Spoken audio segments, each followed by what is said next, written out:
On a cold morning, a man visits his son's grave like he does every week, until he hears two children whispering words no stranger should ever know.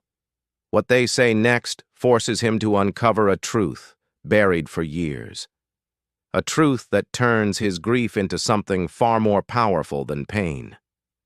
Elias Rowan had learned how to walk through cemeteries without feeling anything at all. The stones, the names, the dates, they had blurred together over the years. Only one grave still mattered. Caleb Rowan, his son. 31 years old when the accident took him. 5 years gone, and yet Elias still came every Sunday, rain or shine, as if time might reward loyalty. That morning, frost clung to the grass, and the sky was pale and silent. Elias adjusted his coat and followed the familiar path. But before he reached the headstone, he stopped. Two children were already there. They were small, maybe 8 years old, standing side by side, hands clasped. One wore a blue jacket, the other green. They weren't playing, they weren't laughing, they were praying. Elias stayed back, not wanting to intrude, but then he heard their voices, soft, careful, almost rehearsed. "Thank you," one of them said. "For giving us more time," the other added. "We promise we won't waste it." Elias felt his chest tighten. The children bowed their heads, then turned and noticed him. Their faces showed curiosity, not fear. "Are you here for Caleb too?" the girl in blue asked. Elias swallowed. "He was my son." Both children froze. The boy's eyes widened. The girl's hand flew to her mouth. Before Elias could ask another question, a woman rushed toward them from the path. She looked tired but alert, her hair pulled back, her coat thin for the cold. "I'm sorry," she said quickly. "I didn't know anyone else was coming." Elias shook his head. "It's fine. I didn't expect visitors." The woman hesitated. "They come every week," she said gently. "They wanted to say thank you." "For what?" Elias asked, though something deep inside him already feared the answer. The children looked at their mother. She nodded. "He saved us," the boy said simply. "He saved our lives." Elias felt the ground shift beneath him.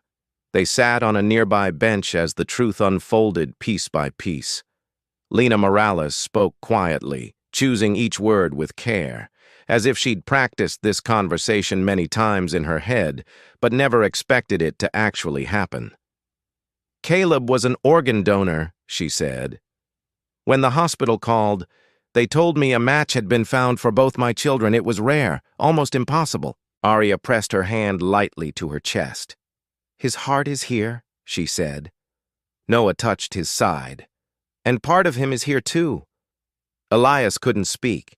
He remembered signing those papers in a blur of grief. He hadn't asked who received them. He couldn't bear to know. It felt like letting go all over again. "I didn't know," he finally whispered. Lena nodded. "I understand. I wasn't allowed to contact you anyway, but we wanted them to know where their second chance came from." Elias looked at the children, alive, breathing, standing where his son could not. Something inside him cracked open. The pain didn't disappear, but it changed shape. They told him about hospital rooms, machines, waiting lists, about nights Lena spent awake, counting breaths, about the phone call that changed everything.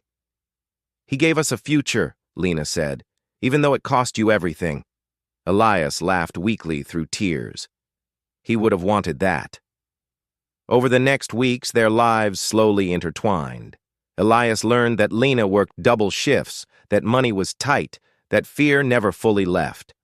Without announcing it, he helped where he could. Quiet support, never pity. More importantly, he showed up. He attended school plays. He helped with homework. He listened. For the first time since Caleb's death, Elias felt something unfamiliar. Purpose. Time moved forward in small, meaningful ways. Aria discovered music and insisted she could hear the heart sing. Noah became obsessed with science, asking endless questions about how bodies healed. Lena smiled more, slept better. One evening, Elias invited them to dinner. Afterward, when the children were asleep, he finally told Lena the truth about himself, about the fortune he'd built, the years he'd spent isolated inside grief. "I don't want to just help you," he said. "I want to do something that lasts." Together, they created something new. A foundation in Caleb's name.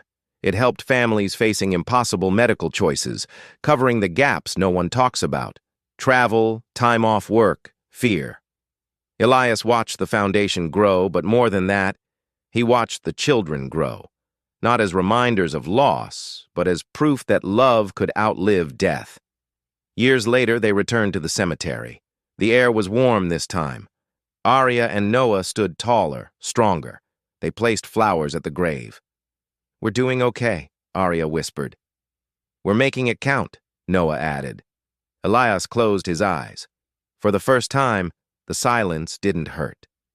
That night, Elias sat alone in his study, surrounded by photographs, old and new.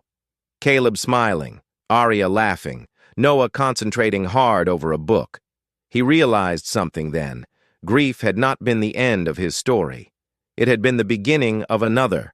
Somewhere across town, Arya lay in bed, her hand resting over her chest, feeling a steady rhythm that had once belonged to someone else. "Thank you," she whispered into the dark.